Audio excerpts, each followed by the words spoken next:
나쁜 년. 어머님, 애들 아빠 제삿날이에요. 그러니까 내가 제정신으로 있겠어. 제발 그만하세요. 애들 아빠 암 걸려서 떠난 것도 다 제 탓이에요? 뭐야? 그럼 내 탓이냐? 내가 나가 죽어야지. 내 아들 따라 죽어야지. 내가 죽으면 너도 데리고 갈 거야. 할머니, 그만하세요. 남편 잡아먹은 년. 어머님, 말도 안 되는 소리 하지 마세요. 니나 아빠 죽음에 책임이 있다면 암은 유전이니까 어머님 책임이죠. 뭐라고? 내 아들 대신 네가 죽었어야지. 할머니, 이거나. 오늘 이야기 속 주인공은 53세 박경희 씨입니다. 그리고 그녀의 시어머니에 관한 이야기이죠. 그녀는 오랫동안 시어머니와 함께 살았습니다. 20년이 넘었죠. 그리고 남편이 죽고 난 뒤에도 마찬가지였습니다. 박 씨가 시어머니에 대한 대단한 효심이 있어서는 아니었습니다. 박 씨가 아니라면 시어머니가 오갈 데가 없어서였죠. 남들은 착한 며느리라며 칭찬했지만 박 씨는 전혀 착하지 않았습니다. 시어머니와 함께 지내는 삶이 행복하지 않았습니다. 속으로는 골백 번도 더 후회했고 하루에도 수십 번 시어머니와 떨어져 살고 싶었습니다. 죽었어도 내 남편의 어머니이고 내 딸들의 친할머니였기에 죽지 못해 사는 것뿐이었죠. 하지만 그것도 한계가 있었습니다. 박 씨의 인내심은 여기까지였습니다. 남편의 제삿날에 시어머니가 박 씨의 머리채를 잡은 그날, 박 씨는 결심했습니다. 여든이 넘은 시어머니를 쫓아내기로 말이죠. 박 씨는 24세 남편을 만났습니다. 3살 연상의 남편은 헐칠하고 심성이 고와 인기가 많은 남자였습니다. 대학을 나와 번듯한 직장이 있었고 말이죠. 반면에 박 씨는 고등학교 졸업 후에 곧바로 일을 하기 시작했습니다. 집안이 어려웠고 몸이 아픈 홀아버지 병원비 때문에 식당 2군데에서 낮과 밤으로 일했습니다. 그리고 낮에 일하던 식당에서 남편을 만났죠. 뭐? 대학도 안 나온 식당 직원이랑 결혼을 한다고? 제정신이니? 결혼을 약속하고 인사를 드리러 간 날, 시어머니에게 처음 들은 말이었습니다. 박 씨는 고개를 숙였고 남편은 어머니를 설득했습니다. 꼭 결혼하고 싶어요. 너는 생전 부모 속 안 썩이더니 이러려고 너 그렇게 공부시킨 줄 알아. 없어도 어지간히 없어야지.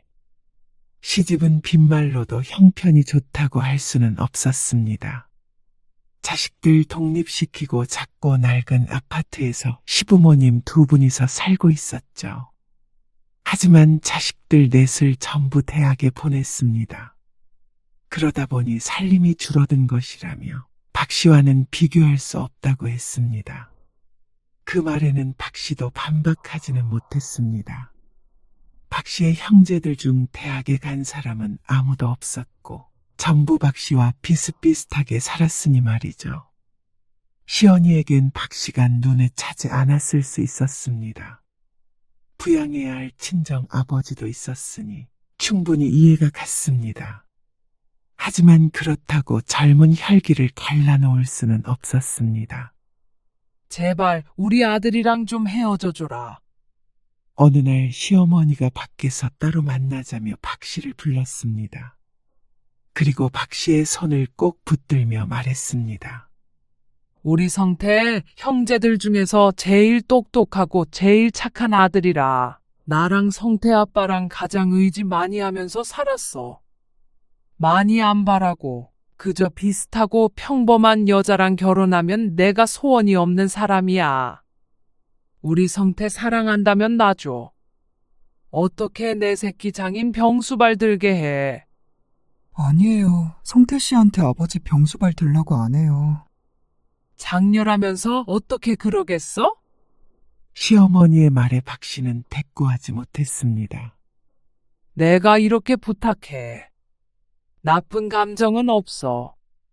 그냥 내 아들을 사랑하니까 부모로서 좀 더 잘 살았으면 하는 심정인 거야. 이해하지? 성태 마음 약해서 먼저 헤어지자는 말도 못해. 그러니까 네가 먼저 놔줘라. 그 간절했던 부탁을 들어주지 않아서였을까요? 박 씨는 반대에도 불구하고 결혼식을 올린 그날 이후부터 평생 미움을 받아야 했습니다. 네가 기어이. 남편은 온순하고 효심이 깊었지만 박 씨를 조금 더 사랑했던 것 같았습니다. 그래서 처음으로 부모에 반하는 결정을 했죠. 박 씨는 첫 명절에서 정말 딱 죽겠다 싶을 만큼 시어머니에게 부려졌습니다. 큰 며느리가 있는데도 불구하고 어찌나 일을 시키던지 이런 것이 시집살이구나 하는 생각을 참 빨리도 하게 되었습니다. 첫 아이가 태어났을 때의 일을 박 씨는 아직도 선명하게 기억하고 있었습니다. 딸이라고?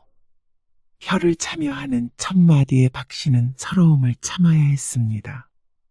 수고했다, 고생했다 한마디도 없었습니다. 딸을 낳은 것에 대한 실망만 가득했습니다. 진작에 딸일 거라는 말을 했었지만 그래도 혹시나 하는 마음에 손자를 기대했던 모양이었습니다. 하나부터 열까지 마음에 안 들어.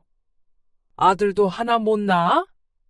어머니, 아이를 낳은 기쁨은 순식간에 사라지고 왠지 모를 죄책감 같은 것이 밀려왔습니다.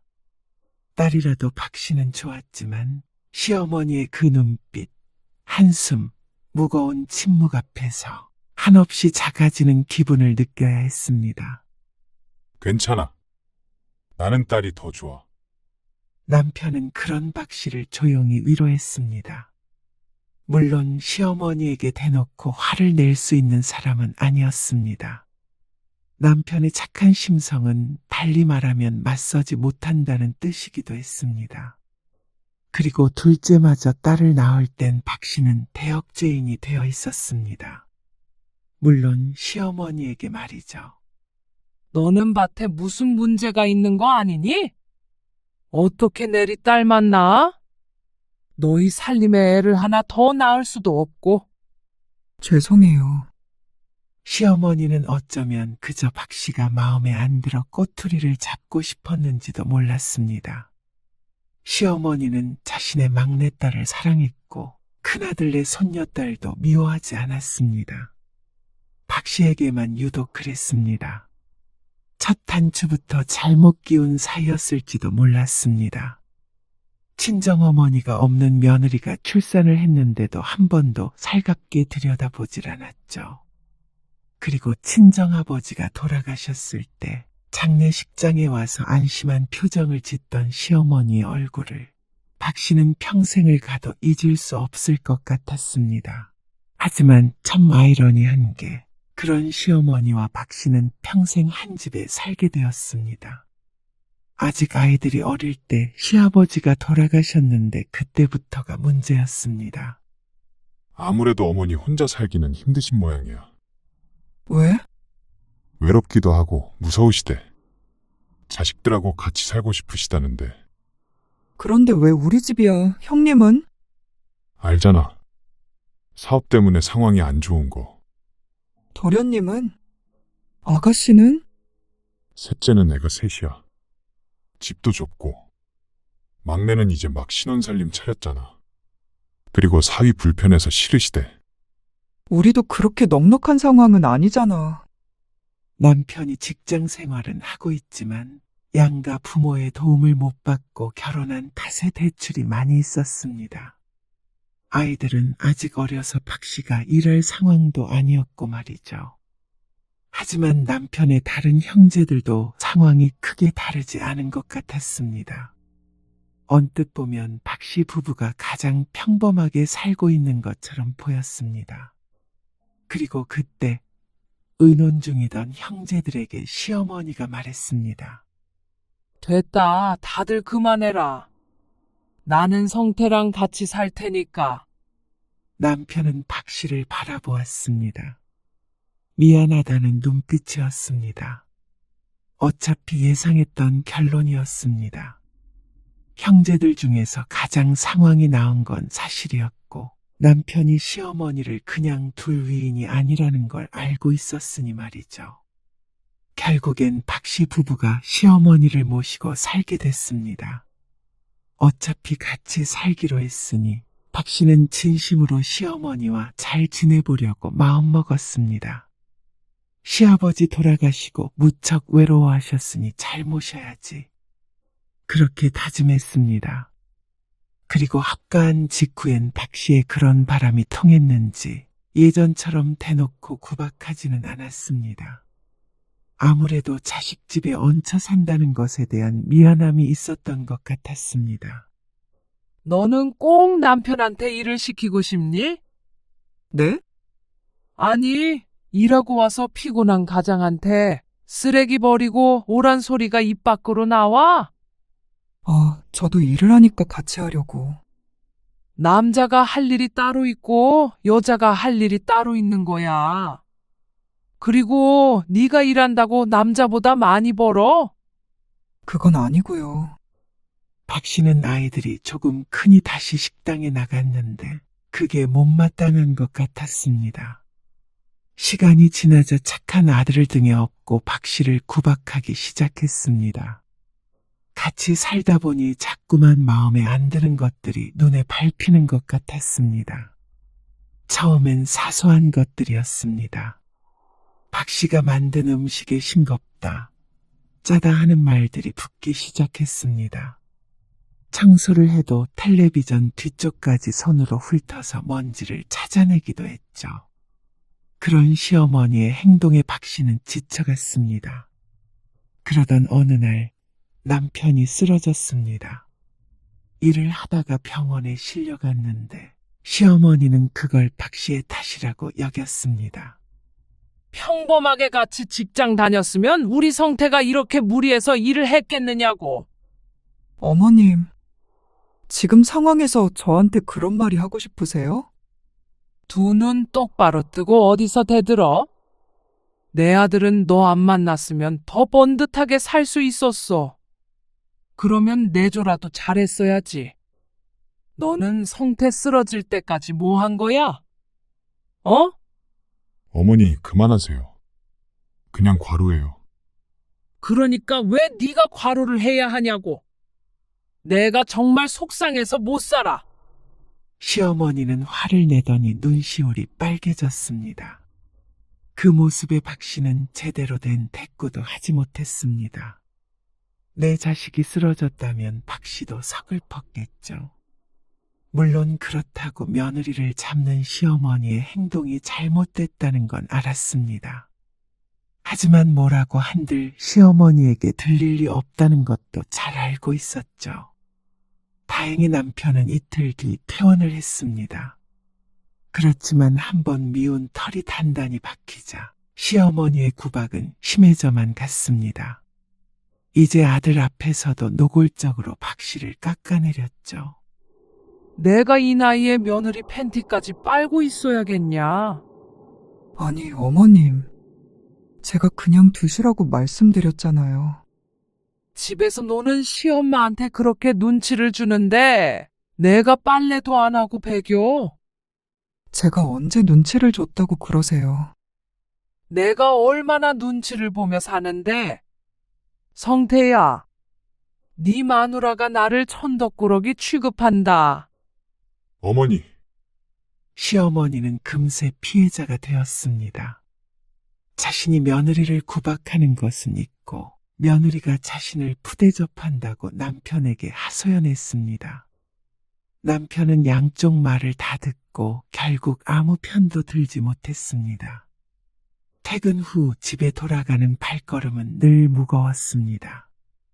일도 힘들었지만 거실에 시어머니가 앉아있는 것을 보면 가슴에 큰 돌을 얹어놓은 것 같았죠. 시간이 흘러 박씨는 식당 일을 그만두고 반찬 가게를 차렸습니다. 그리고 그것도 내 아들이 번 돈을 허튼 곳에 쓴다고 한바탕 난리가 났었습니다. 하지만 가게는 생각보다 잘 됐고 식당 일을 해서 버는 것보다 수입이 괜찮았습니다. 그러니까 남편 등골 빼먹는 며느리 소리는 쏙 들어갔습니다. 박 씨가 구박받는 수많은 것들 중에 하나가 줄었을 뿐이었죠. 그렇게 시간은 훌쩍 흘렀습니다. 딸들은 대학에 진학했고 기숙사에 살면서 주말에 집을 왔다 갔다 했습니다. 지 엄마는 대학 못 나왔어도 애들은 다 대학 갔네. 당연히 가야죠. 남들 다 가는데. 그러는 너는 왜 남들 다 낳는 아들 하나 못 낳았어? 옛날 같았으면 아들도 못 낳는 며느리는 취급도 안 해줬어. 시대를 잘 타고 난 줄 알아. 시어머니는 여전했습니다. 딸들이 집에 있는 시간이 줄자 아침 저녁으로 시어머니와 단둘이 있는 시간이 늘어났습니다. 그만큼 서러운 일도 많았죠. 요즘에는 딸이 최고라잖아요. 뭐? 그리고 박 씨도 나이가 들면서 마냥 눈물만 훔치고 있지는 않았습니다. 미약 하나마 가끔씩 말대꾸도 하고 그랬습니다. 미운 정도 정이라고 전보다는 가까워지긴 한 것 같았습니다. 하지만 그런다고 시어머니가 박 씨에게 유해진 것은 결코 아니었습니다. 난데 내가 돈을 놓고 나왔지 뭐야. 네가 와서 계산 좀 해라. 근처야. 박 씨는 반찬 가게를 월요일만 쉬었는데 꼭 그날 약속을 잡고 수시로 박 씨를 불러냈습니다.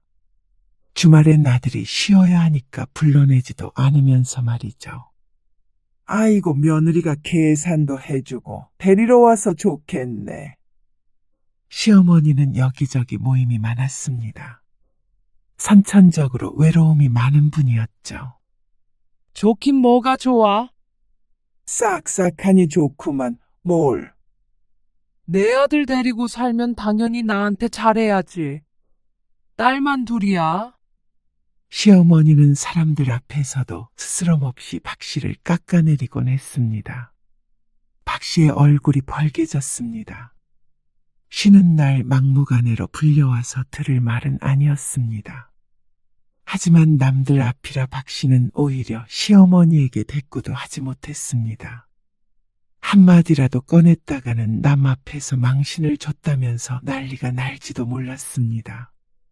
아니, 무조건 뒤집어지겠죠. 그나마 믿을 건 남편뿐이었습니다. 여전히 어머니에게 싫은 소리도 제대로 못하는 남편이지만 적어도 시어머니가 없는 곳에서는 박 씨의 편이었습니다. 당신이 고생이 많아. 미안해.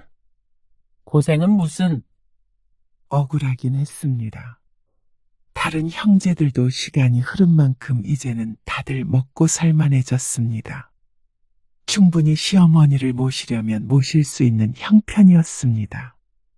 큰형님은 자꾸만 실패하던 사업이 성공해서 넉넉해진 지 오래였고 말이죠. 하지만 시어머니는 박 씨가 결혼할 때 했던 말이 맞긴 한 모양인지 둘째 아들과 같이 살고 싶어 했습니다. 그러니까 다른 형제들도 먼저 자기가 모시겠다고 하지 않았습니다. 나중에 내가 다 보상할게. 하지만 남편은 그 약속을 지킬 수 없게 되었습니다. 얼마 뒤에 남편은 암 진단을 받게 되었습니다. 처음엔 가벼운 피로감과 소화불량이었습니다. 퇴근 후 소파에 누워 쉬는 시간이 길어졌고 소화를 잘 못 시켰습니다. 병원에 가보자. 에이, 이 정도로 무슨 병원이야? 그냥 좀 피곤해서 그래. 일도 많고. 남편은 대수롭지 않게 넘겼습니다. 그러다 어느 날 받은 건강검진에서 위암 선고를 받게 된 것이죠. 박 씨는 하늘이 무너지는 기분이 들었습니다. 자식들 다 키우고 이제 좀 우리 인생을 살아보나 싶었습니다.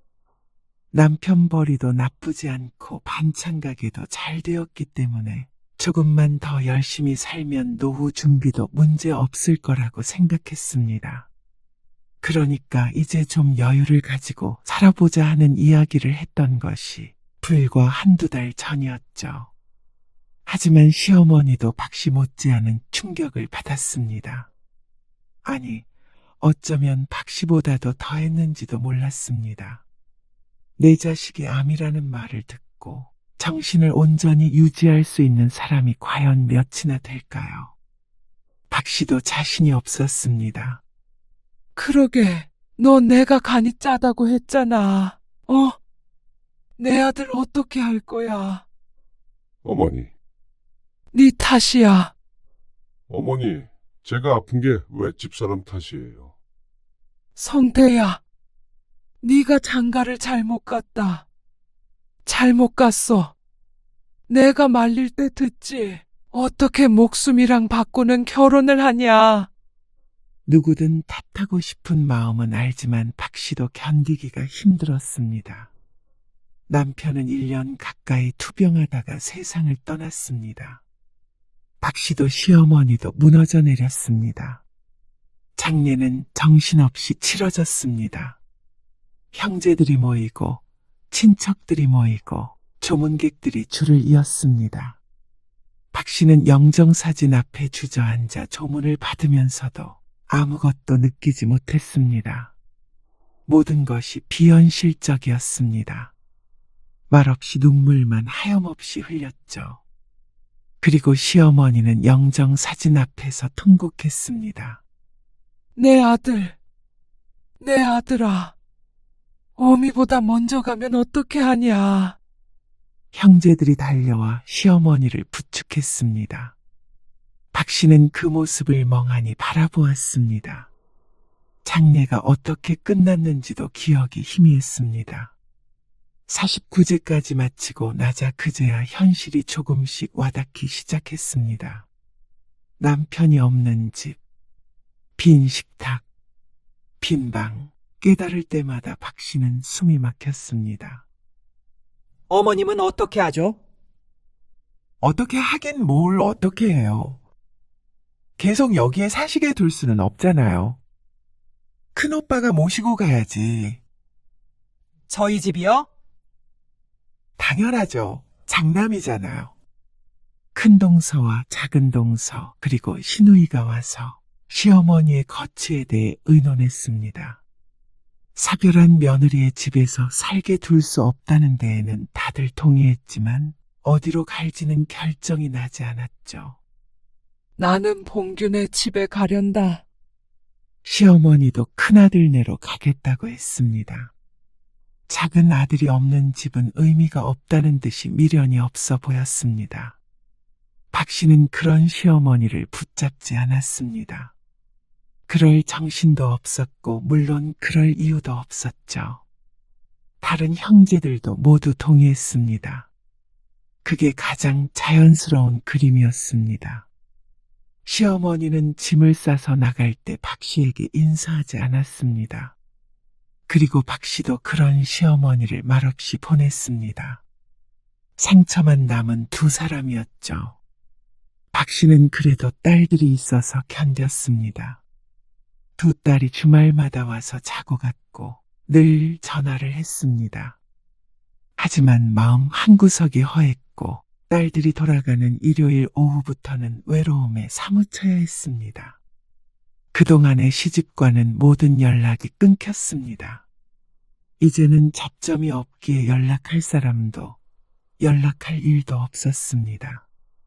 자연스러운 수순이었습니다. 그렇게 2달쯤 흘렀을까요? 어느 날 저녁 갑작스레 초인종이 울렸습니다. 딸이 연락도 올 리는 없었고 관리실에서 올라왔나 싶어서 보니까 의외의 인물이 서 있어서 깜짝 놀랐습니다. 어머님, 나 그냥 여기서 살아야겠다. 여기서 사시겠다고요? 그래. 20년 동안 살던 집인데 봉규 그놈 집보다 훨씬 내 집 같다. 박씨의 의중은 묻지도 않고 들어온 시어머니가 짐가방을 내려놓았습니다. 박씨는 당황스러운 마음에 아무 말도 하지 못했습니다.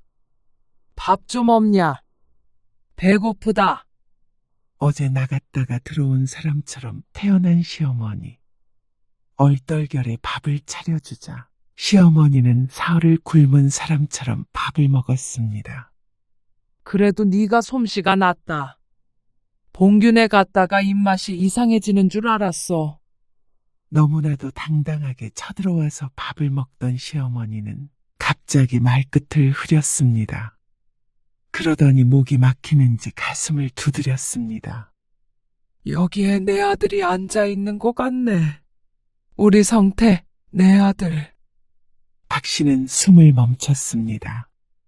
내가 먼저 갔어야 되는데 늙은이 냅두고 왜 우리 아들을 데리고 갔을까? 시어머니의 어깨가 떨리고 있었습니다. 박 씨의 눈시울도 붉어졌습니다. 아무리 힘들게 했던 시어머니라 해도 자식을 먼저 보낸 부모의 슬픔을 모른 척 할 수는 없었죠. 박 씨는 옆에 있던 휴지를 뜯어 건넸습니다. 식사하세요. 박 씨가 조용히 말했고 시어머니는 눈물을 닦고 한참 뒤에 입을 열었습니다. 봉균에서 쫓겨난 거야. 쫓겨나다니요. 지웅이 엄마가 보통 내기인 줄 아냐. 사람을 숨도 못 쉬게 눈치를 주고 이거 하지 말아라, 저거 하지 말아라. 나가라는 거지. 그래서 큰 며느리와 한바탕하고 집을 뛰쳐나왔다고 했습니다. 그런데 다른 자식에게 가질 않고 어째서 이제는 아무 상관도 없는 며느리 집으로 왔는지 의아했습니다. 셋째한테 전화하니까 집에 수험생이 있네 어쩌네 하면서 오지 말란다. 막내는 사위 눈치 보여서 안 된다고 그러고 그러면 이 애미는 어디로 가라는 말이겠냐. 길거리에서 죽으란 말이겠지. 설마요. 그래서 내 집에서 다시 살려고 왔다. 보아하니 너도 영 상태가 안 좋은 것 같은데 남편 잃고 아들 잃은 사람들끼리 서로 보듬어가면서 살면 안 되겠냐. 그날 밤 박 씨도 시어머니도 많이 울었습니다. 오갈 데 없는 시어머니를 보면서 남편이 떠올랐습니다. 남편이었다면 군말 없이 시어머니와 함께 살겠다고 했겠죠.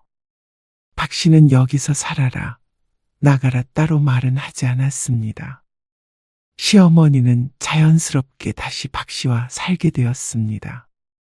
서로가 불쌍해서인지 처음에는 둘 사이가 이렇게 평화로울 수 있구나 싶을 만큼 조용하게 지냈습니다. 늘 따라오던 잔소리가 들리지 않았습니다. 하지만 시어머니의 태도가 변하기 시작한 것은 남편이 죽은 지 반년이 넘었을 때였습니다. 엄마, 나 유학 가려고. 대학을 졸업하고 곧바로 취업을 할 줄 알았던 큰딸이 갑자기 유학을 가겠다고 했습니다. 남편이 죽고 이래저래 힘들어하던 딸이었는데 그래도 마음을 잡고 다시 시작해 볼 생각이 들었나 싶었습니다. 더 공부하고 싶어. 새로운 세상도 보고. 식탁에 마주보고 앉아 이야기하는 박 씨와 딸을 거실에서 시어머니가 힐끔 쳐다보았습니다. 어디로 가려는데? 미국이나 영국. 아르바이트해서 돈 좀 모은 다음에 다녀올게. 아르바이트? 아무래도 돈이 드니까. 딸의 말에 박 씨는 잠시 고민에 빠졌습니다. 어느 세월에 돈을 모아서 유학까지 가나 싶기도 했고 지원해달라는 말을 하지 않는 딸 때문에 조금 속상하기도 했습니다. 다녀와. 유학비는 엄마가 줄 테니까. 엄마가? 모아둔 돈도 있고. 그리고 남편이 죽고 나서 받은 사망보험금도 있었습니다.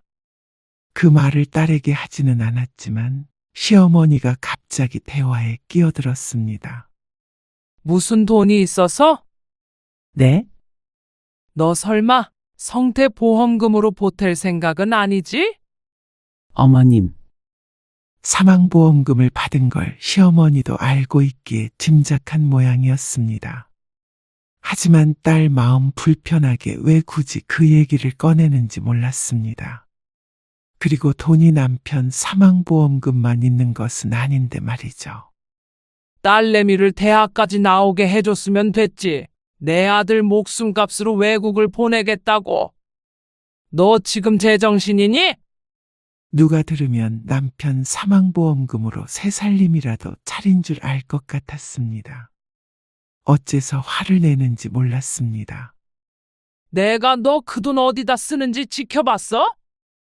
내 아들 사망보험금인데 넌 빈말이라도 나한테 떼어주겠다고 한 적 있냐?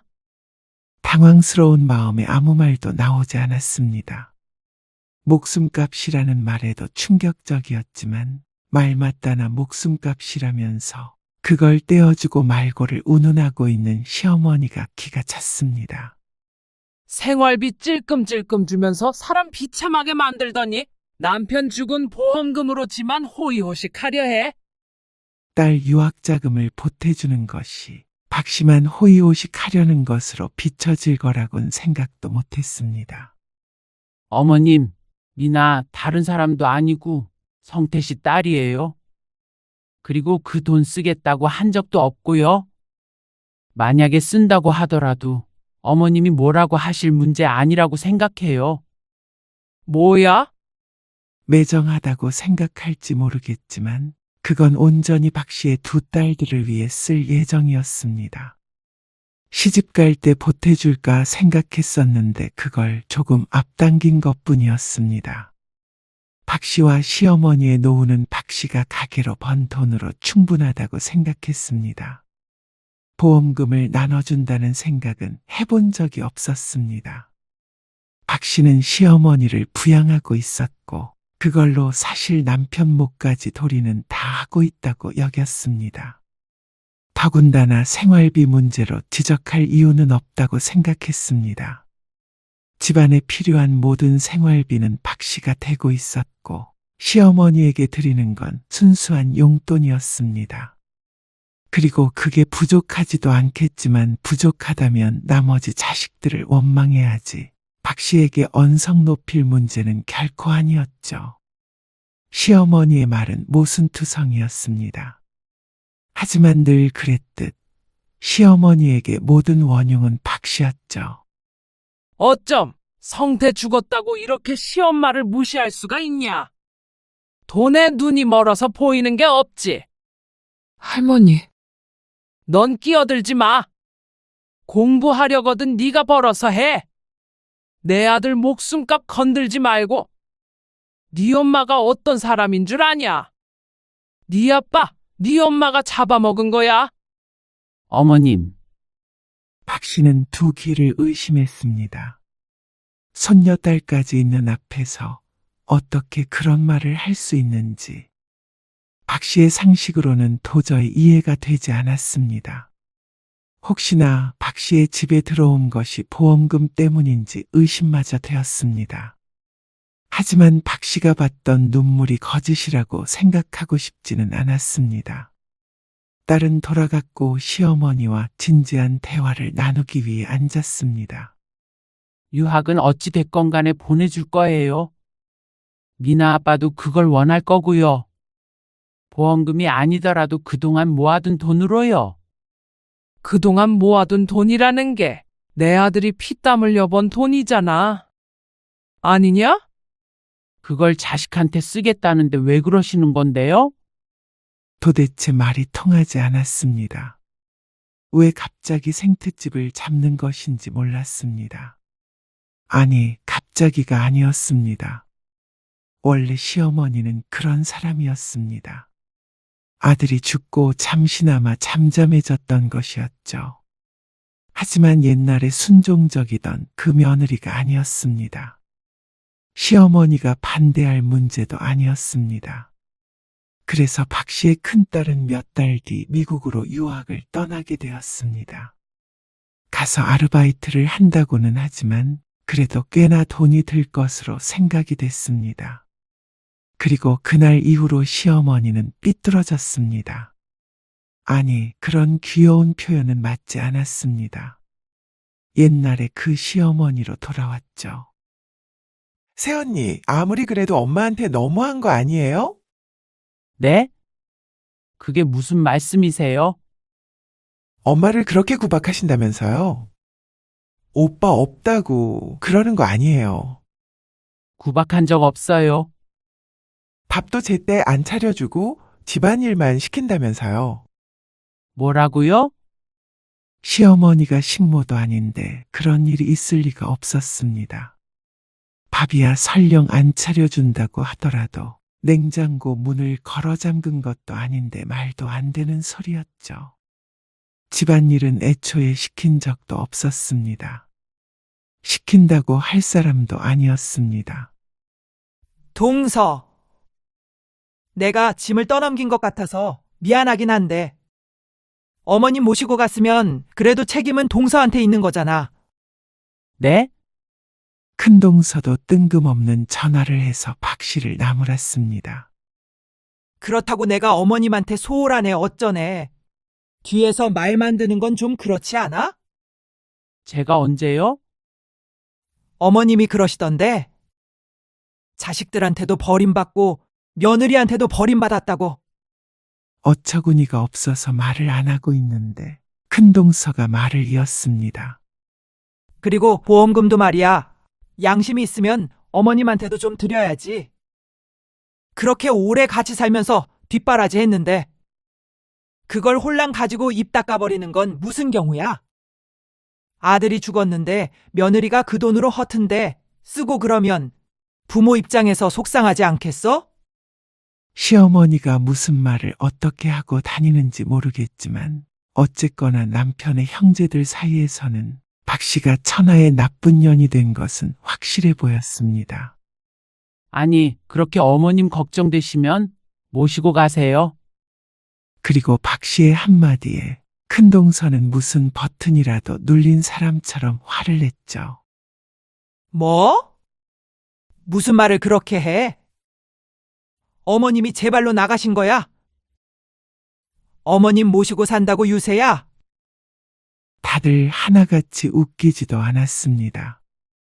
지금 이 상황이 정상적이라고 생각하는 것인지, 자식이 셋이나 남았는데 사별한 며느리 집에서 같이 사는 게 당연하다고 여기는 모양이었습니다.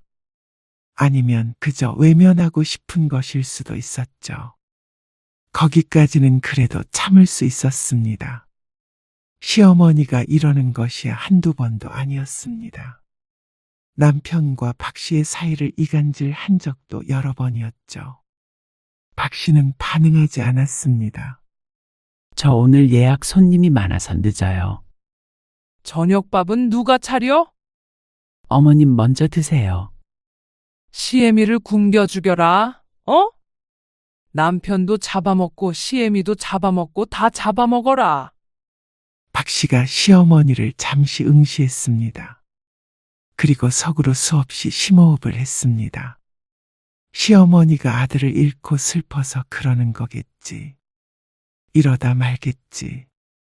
그래도 정말로 그렇게 생각하는 건 아니겠지.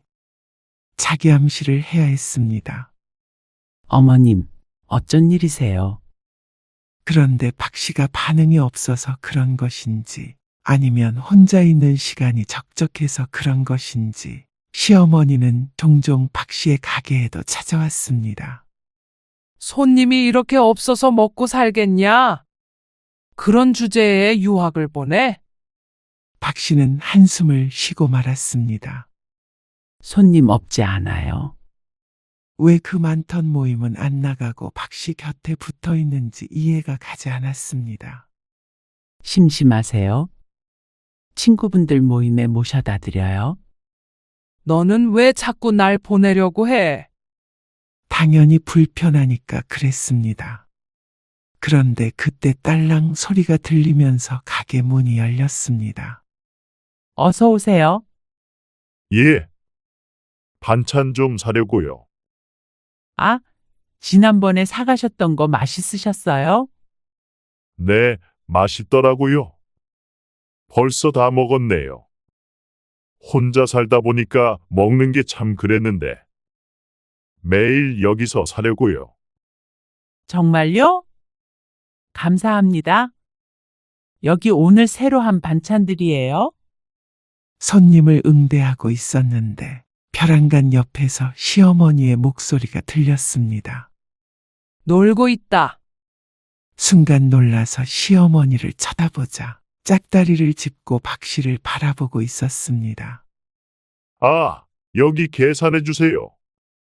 어색한 미소가 오갔습니다. 손님도 당황했고 박 씨도 당황했죠. 손님이 나가자 시어머니가 언성을 높였습니다. 너는 왜 자꾸 늦게 오고 나도 못 속에 하나 했는데 그 나이에 새 살림이라도 차리려고 그러냐? 네? 무슨 소리 하시는 거예요? 도대체 아니면 남편도 이제 없으니까 이 남자 저 남자 꼬리치고 다니려는 거 아니야? 어머님, 정말로 들어줄 수가 없는 수준의 폭언이었습니다. 저 지금 일하는 중이니까 이만 돌아가 주세요. 왜? 또 다른 놈이랑 만나기로 했어? 박 씨는 시어머니가 치매에 걸린 게 아닐까 하는 의심이 들었습니다. 그게 아니고서야 이런 말을 아무렇지도 않게 내뱉을 수가 없었습니다. 그래서 신우이에게 말해 검사를 받게 했지만 너무나도 멀쩡했죠. 이게 시애미를 정신 나간 사람을 만들어. 시어머니의 화만 돋우었을 뿐이었습니다. 박 씨는 두 손 두 발 다 들었습니다. 저 어머님 더 이상 못 모시겠어요. 박 씨의 선언에 여럿이 뒤집어졌습니다. 아니, 동서. 동서가 못 모시면 어떻게 해? 형수님, 저희가 모실 상황이 아닌 거 잘 아시잖아요. 새언니 엄마가 말은 그렇게 해도 나쁜 뜻이 있는 건 아니라는 거 알잖아요. 멀리서 중재를 하려고 하긴 했지만 누구도 책임지려고 하지 않았습니다. 박 씨가 인내심의 한계를 느낄 때마다 시어머니는 가끔씩 눈치를 봤습니다. 하지만 그것도 며칠 뿐이었습니다. 결국엔 박 씨가 참으니까 시어머니는 안심한 듯 했습니다. 어쩌면 박 씨의 한계를 시험하는 것 같기도 했고 말이죠.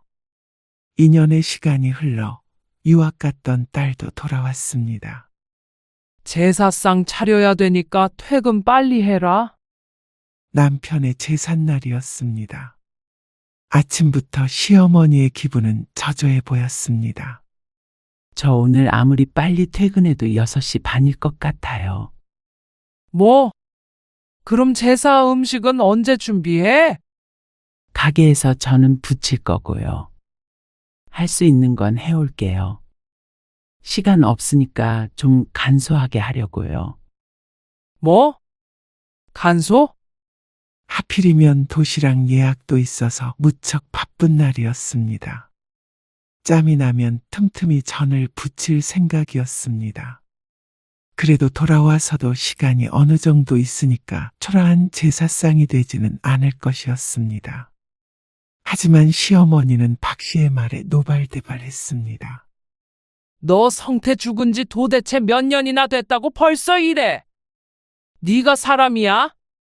안 지내겠다는 게 아니고요. 조금 늦으니까요. 가짓수만 조금 줄일 생각이었어요. 줄이긴 왜 줄이냐고 글쎄. 가게 때문에. 그놈의 가게 하루 닫으면 어디가 덧나? 너는 그깟 가게가 중요하니? 아니면 네 남편 제사가 중요하니? 박 씨는 둘 다 중요했습니다. 하지만 그렇다고 가게를 내팽개칠 수가 없었습니다. 40인분 예약이기 때문에 큰 이득이었습니다. 시어머니도 부양하는 마당에 한 푼이라도 더 벌어야 노후 걱정을 하지 않았습니다. 남편의 형제들이 20만 원씩 모아서 주지만 그 돈은 시어머니 한 달 식비 정도밖에 안 될 듯 했습니다. 최대한 빨리 올게요. 네가 끝까지 내 속을 뒤집어놔? 박 씨는 그런 시어머니를 뒤로하고 집을 나섰습니다. 하루 종일 심란해서 일도 되지 않았습니다. 그렇게 종일 서서 일하고 전 부치고 지친 몸을 끌고 집에 돌아오자 식탁 앞에 앉아있는 시어머니가 보였습니다. 부엌을 보니까 아무것도 해놓지 않은 것 같았습니다. 처음부터 기대한 적도 없었습니다. 아들 제사상이지만 며느리에게 모두 맡긴 채로 아무것도 안 하던 시어머니였으니 말이죠. 박 씨는 서둘러 음식을 했습니다. 그리고 퇴근한 딸들이 집에 왔습니다. 너희는 아빠 제사에 이렇게 늦게 다녀? 아, 회사 끝나고 바로 온 거예요. 다 똑같다.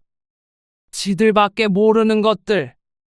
내 아들은 이제 없는데 지들 할 거 다 하고 싶은 거 다 하고 살지. 아주 그냥 행복해 죽겠지. 시어머니는 또다시 남은 사람들을 원망했습니다. 박 씨와 딸들은 말없이 제사상을 차렸습니다. 내가 결혼을 잘못 시켰어. 결혼을. 도대체 몇 년 전 얘기를 지금에 와서 하는지 몰랐습니다. 박 씨도 50이 훌쩍 넘었습니다. 나쁜 년. 시어머니의 목소리에 두 딸이 고개를 휙 돌려 쳐다보았습니다. 어머님, 애들 아빠 제삿날이에요. 그러니까 내가 제정신으로 있겠어. 어머님, 제발 그만하세요. 애들 아빠 암 걸려서 떠난 것도 다 제 탓이에요? 뭐야? 그럼 내 탓이냐? 그만하세요. 나중에 애들 가면 얘기해요. 내가 나가 죽어야지. 내 아들 따라 죽어야지. 내가 죽으면 너도 데리고 갈 거야. 할머니, 그만하세요. 애미는 남편 잡아먹고 그 딸내미는 지 아빠 목숨값으로 유학 다녀왔지. 어머님, 말도 안 되는 소리 하지 마세요. 미나 아빠 죽음에 책임이 있다면 암은 유전이니까 어머님 책임이죠. 박 씨는 도저히 참을 수 없어서 소리쳤습니다. 그러자 시어머니가 갑자기 손을 뻗었습니다. 박 씨가 피할 틈도 없이 시어머니의 손이 박 씨의 머리채를 움켜쥐었습니다. 네가 죽어야지. 내 아들 대신 네가 죽었어야지. 할머니? 딸들이 비명을 질렀습니다. 고통의 눈물이 찔끔 났습니다. 딸들이 달려들어서 떼어냈는데 그 손에는 머리카락이 한 움큼 쥐어져 있었습니다. 이거나. 박 씨는 바닥에 쓰러진 채 한숨 같은 울음을 내뱉었습니다. 몇 번의 심호흡을 한 박 씨가 천천히 일어났습니다. 몸이 떨렸습니다. 어머님, 이만 나가주세요. 뭐? 이제 더 이상 어머님이랑은 못 살겠어요. 내가 내 아들 집에서 왜 나가? 제 집이에요. 어머님 아들 집 아니고요. 제가 큰아빠 댁에 모셔다 드리고 올게요. 큰딸이 나섰고 작은 딸도 한뜻이 되었습니다. 시어머니는 안 가겠다고 했지만 두 손녀딸을 이길 수가 없었습니다. 1시간 뒤에 돌아온 딸들과 함께 제사를 지냈습니다. 그리고 다음날 아침 일찍 큰동서에게서 전화를 받았습니다. 이게 도대체 무슨 경우야? 어머님을 쫓아내는 게 어디 있어? 저 할 만큼 했어요. 이제 더 이상은 못 모셔요. 그런다고 이렇게 하는 건 말이 안 되지. 이제 자식들이 모셔야죠. 그러는 동서도 어머님 며느리야. 자식이나 마찬가지지. 그러면 형님도 어머님 자식이겠네요. 형님이 지금부터 어머님 돌아가실 때까지 모셔도 저보다는 덜 모신 거예요. 동서, 나는 한번 모셔봤잖아. 나는 못 살아. 어머님이랑. 알잖아. 저도 못 살겠으니까 어머님은 형제들끼리 알아서 하세요. 어디서 지내실지 정해지시면 짐 보낼게요. 어떻게 사람이 이렇게 이기적이야? 어처구니가 없어서 말도 안 나왔습니다. 이기적이라는 말을 할 자격이나 있는 것인지. 알아서 하세요. 부양 의무는 애초에 저한테 없었어요. 순번제로 모시든 어쩌든 저는 이제 못해요. 그래도 어머님이 동서 제일 의지하는 거 알잖아. 같이 살아온 세월이 있는데 지금 그거 불효야. 같이 살아온 세월 괴로웠어요. 마음대로 미워하지 마세요. 그리고 아들 잡아먹는 여자랑 살게 하는 게 불효죠. 전화를 끊고 나서 박 씨는 크게 숨을 내쉬었습니다. 가슴이 후련했습니다. 시어머니에게서 전화가 왔지만 받지 않았습니다. 그 후로 형제들 사이에 갈등이 있었다는 얘기는 들었습니다. 서로 시어머니를 떠넘기려 한다. 누가 책임을 져야 한다 하는 이야기들 말이죠. 하지만 박 씨는 두 귀를 닫았습니다. 더 이상 연민에 휘둘리고 싶지 않았습니다. 그리고 일주일이 지났을 때 시동생에게서 전화가 왔습니다. 어머니, 우리 집 근처에다가 방 한 칸 얻어드리기로 했어요. 요양원에 모시자는 얘기도 나왔는데 아무리 생각해도 차마 그건 아닌 것 같아서 각 집에서 돈 모아서 생활비 대고 방세 내기로 했어요. 네. 알았어요. 그래서 작은 형님 몫은 주셔야겠어요. 황당한 말이었습니다. 세상에 있지도 않은 사람의 몫을 내라니. 그리고 박 씨는 남편이 죽고 나서 정말로 할 만큼 했습니다.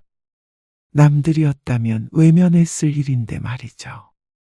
그건 작은 형님 직접 찾아가서 말씀하세요. 뭐라고요?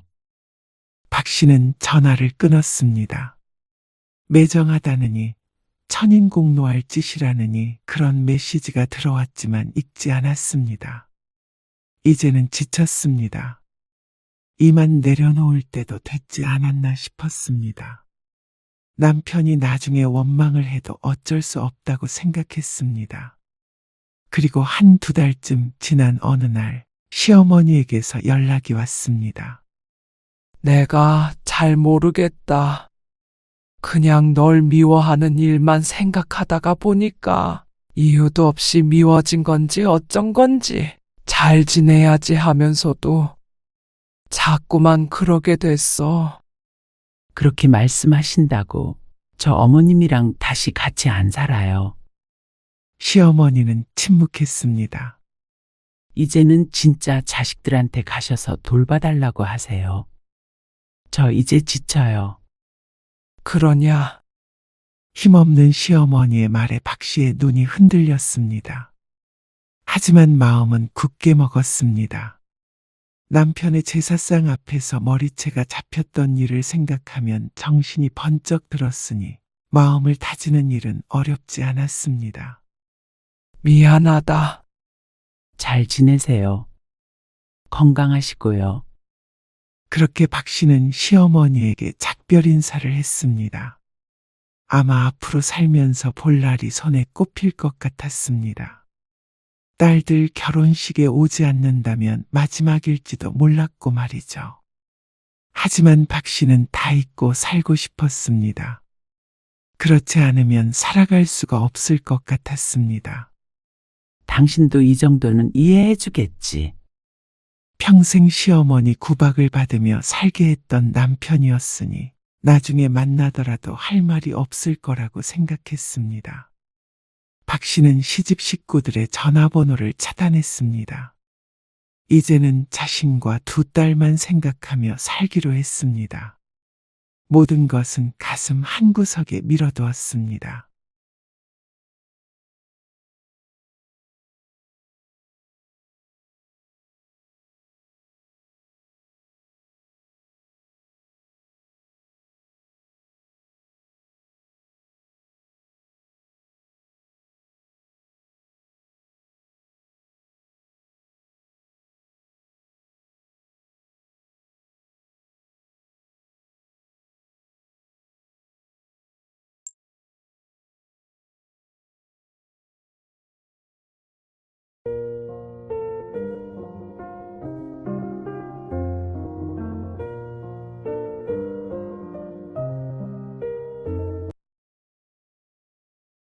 친정엄마 노릇 해달라고 한 적 없어요.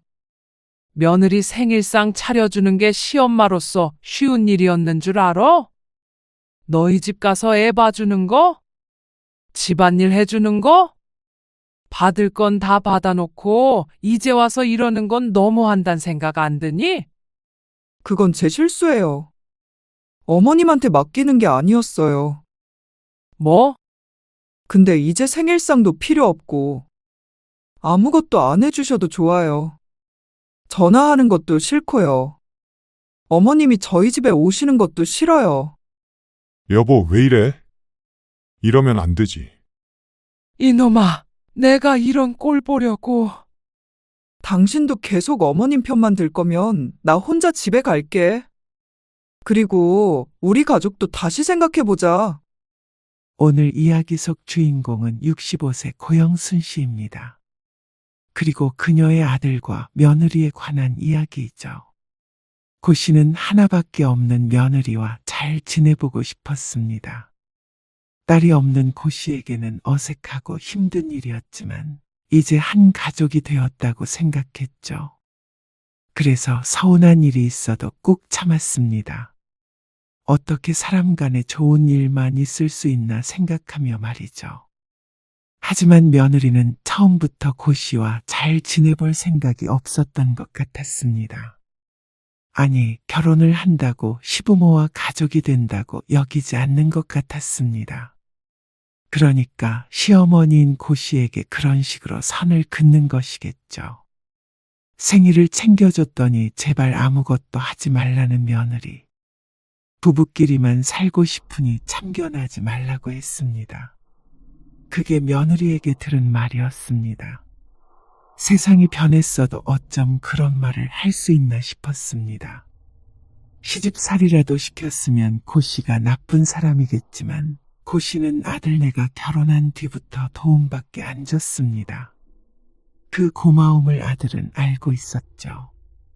하지만 며느리가 그런 식으로 나온다면 고 씨도 더 이상 내 며느리라고 생각하지 않을 생각이었습니다.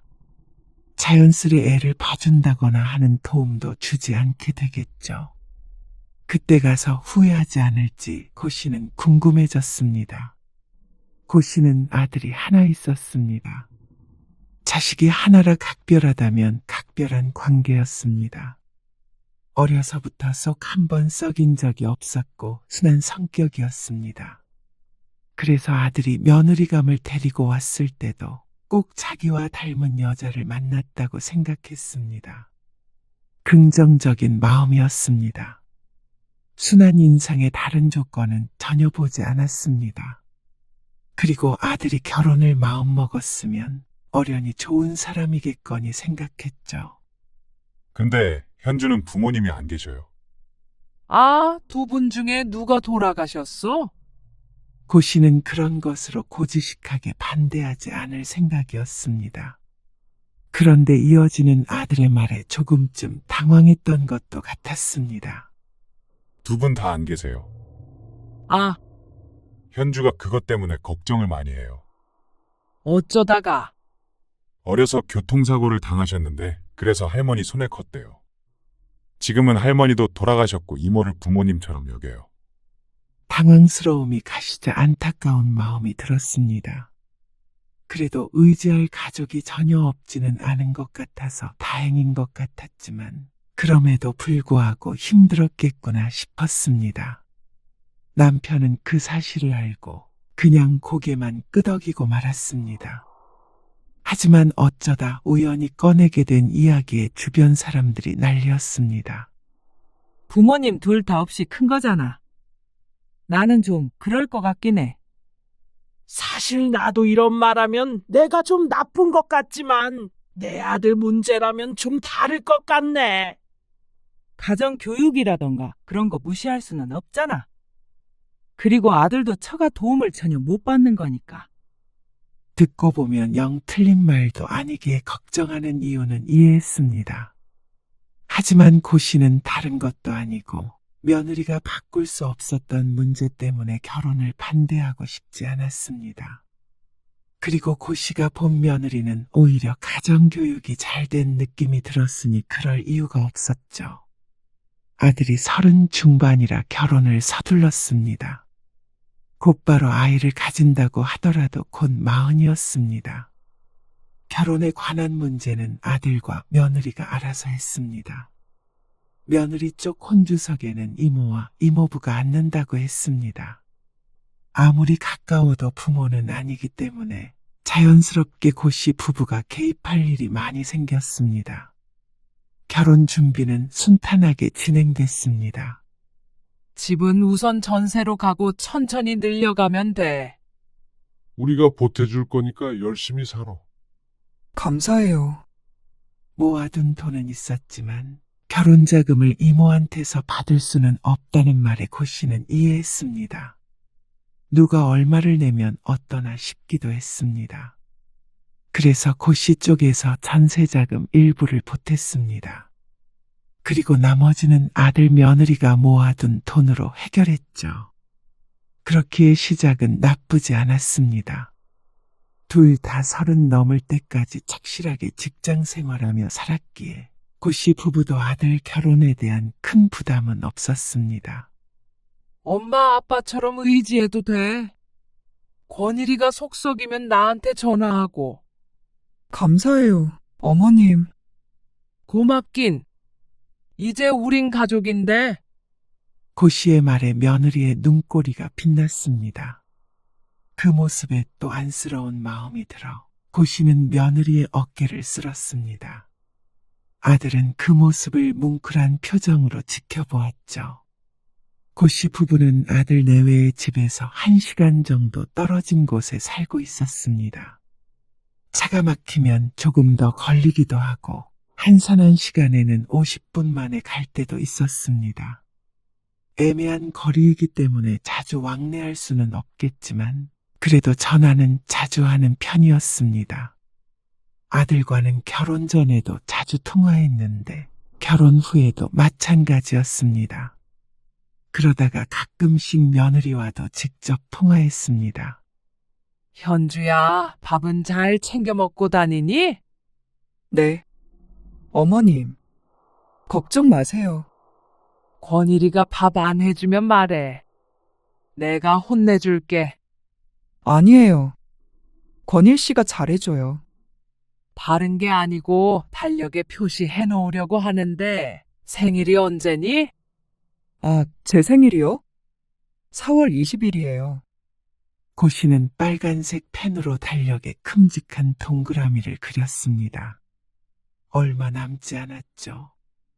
그러다가 얼마 안 돼서 며느리의 생일이 되었습니다. 고씨는 며칠 전부터 고민했습니다. 뭘 해줄까? 선물을 보낼까? 아니면 불러서 생일상을 차려줄까? 하지만 요즘 사람들은 그걸 부담스러워할 수도 있다는 주변의 조언을 듣고는 생일 당일 아침 며느리에게 송금을 했습니다. 현주야, 생일 축하해. 선물로 용돈 좀 보냈으니까 그걸로 권일이랑 같이 맛있는 거 사 먹어. 어머님, 감사해요. 이렇게까지 안 하셔도 되는데. 내가 마음 같아서는 생일상이라도 차려주고 싶은데 그건 부담된다고 그래서 돈 보낸 거야. 아무래도 시엄마랑 생일을 보내고 싶진 않잖아. 아니에요. 저는 좋아요. 그래? 며느리의 대답에 고씨는 반색했습니다. 하지만 당장 만나자는 말은 하지 않았습니다. 둘이서 무슨 일정이라도 있겠거니 생각했죠. 그 다음 해에도 며느리의 생일에 용돈을 보냈고 며느리는 참 고마워했습니다. 그러다가 아이가 태어나면서 많은 것이 바뀌게 되었습니다. 예쁜 딸이었습니다. 손녀딸의 얼굴을 보며 얼마나 감동했는지 이루 말할 수 없었죠. 산후조리원 비용은 고씨가 내줬습니다. 며느리가 친정이 없기에 고씨가 더 살뜰하게 챙겨야 한다고 생각했죠. 조리원에서 나와서도 몸조리 한동안 해야 한다고 그러던데. 내가 가서 도와줄게. 힘들 줄은 알았지만 그래도 친정엄마의 빈자리를 대신해주고 싶었습니다. 아니에요. 어머님 힘드실 텐데. 괜찮아요. 권일 씨도 있고. 그래도 그게 아니야. 먹는 것도 신경 써야 하고 애도 혼자 어떻게 보니? 다들 그렇게 한다더라. 정말로 괜찮은데. 사양하지 말어. 미안해하지도 말고. 내 손녀딸이랑 내 며느리 걱정돼서 그러는 거니까. 그래서 며느리가 산후조리원에서 나오는 날에 맞춰서 아들네 집에 가게 되었습니다. 처음에는 왔다 갔다 하다가 도저히 매일 오갈 수는 없을 것 같아서 아예 짐을 싸서 들어갔죠. 불편한 데는 없지? 안 돼? 어머님, 아니야. 누워있어. 며느리는 좀처럼 편하게 있질 못했습니다. 고씨가 방문을 열면 얼른 자세를 고쳐 앉았는데 얼른 익숙해지길 바랐습니다. 고씨는 며느리를 괴롭히러 온 게 아니라 도와주러 온 것이니 말이죠. 그러던 어느 날이었습니다. 아이와 며느리는 안방에서 자고 있었고 고씨는 아이 옷을 널고 소파에 앉아 쉬고 있었습니다. 그러다가 잠깐 잠이 들었죠. 일어나 보니까 1시간 정도 흐른 상태였습니다. 아기는 아직도 자나 싶어서 안방 쪽으로 다가가자 며느리의 목소리가 흘러나왔습니다. 누군가와 통화 중인지 몰라도 흐느끼는 소리가 나서 놀랐죠. 친정엄마가 안 계시니까 아무래도 서글퍼요. 애 낳으니까 더 그렇고요. 엄마 생각나요. 내 편 들어줄 사람이 없는 거니까. 그 말을 듣고 고씨도 왈칵 눈물이 날 것 같았습니다. 그동안 얼마나 마음고생이 심했을까 싶었죠. 그래서 그날 이후로 정말로 며느리의 친정엄마 노릇을 해주자 싶었습니다. 애 돌 지날 때까지 내가 여기 있을까? 네? 그렇게나 오래요? 그래. 너도 그때까지는 도움이 필요하지 않겠어. 그리고 아무래도 어린애 키우면서 일까지 하기도 힘들 거 아니야. 아니에요. 다음 주까지 계셔주시면 그걸로도 감사해요. 원래 계획은 일주일 더 있다가 돌아가는 것이었는데 며느리가 그런 말을 한 것을 들은 이상 매정하게 그냥 가버릴 수가 없었습니다. 그런데 며느리는 한사코 사양했습니다. 정말 괜찮아요. 어머님 힘드세요. 힘들어도 어쩌겠어. 안 그러면 현주 네가 힘들잖아. 며느리는 그래도 시어머니에게 신세를 지기 싫은지 입술을 꼭 깨물고 어두운 표정을 지었습니다. 그런 며느리의 손을 잡고 고씨가 말했습니다. 내가 말했지. 친정엄마처럼 대하라고. 며느리는 대답하지 않고 고개를 숙였습니다. 그런데 일주일 뒤 갑자기 며느리의 이모라는 사람이 찾아왔습니다. 상견례 때와 결혼식에 딱 2번 본 사이였습니다. 여긴 어쩐 일로? 멀리 산다고 들었는데 아이를 보러 왔나 싶었습니다. 아무리 그래도 연락도 없이 와서 당황스러웠죠. 앞으로 현주 몸조리 좀 해주려고 왔어요. 몸조리요. 그건 제가 있는데. 그래도 제가 친정 식구인데 보고만 있을 수가 없어서요. 그리고 현주는 제가 잘 알고요. 아니에요. 굳이 그러실 필요 없으세요. 제가 애기 돌 될 때까지는 있기로 했어요. 그러자 이모라는 사람이 고개를 숙이며 말했습니다. 제가 현주를 딸처럼 키웠어요. 그래서 저한테도 저희 언니를 대신해서 현주를 돌봐줄 기회를 주셨으면 해요. 그렇게까지 말하는데 굳이 꼭 내가 보겠다며 돌려보낼 수가 없었습니다. 지난번에 이모랑 통화를 했던 모양이었습니다. 조카가 안타까워 이렇게 한달음에 달려왔나 보다 싶었죠. 결국 고씨는 짐을 챙겨서 집으로 돌아와야 했습니다. 이모 돌아가시게 되면 내가 다시 들어올게. 네. 감사했어요. 며느리는 왜인지 모르게 홀가분해 보였습니다. 착각이겠거니 생각했고 곧 아들네 집으로 돌아갈 수 있다고 여겼습니다. 하지만 고씨가 다시 아들네 집에 들어갈 일은 생기지 않았습니다. 한 일주일쯤 있다가 며느리가 혼자 아이를 키우겠다면서 이모를 돌려보냈다는 말을 듣게 되었습니다.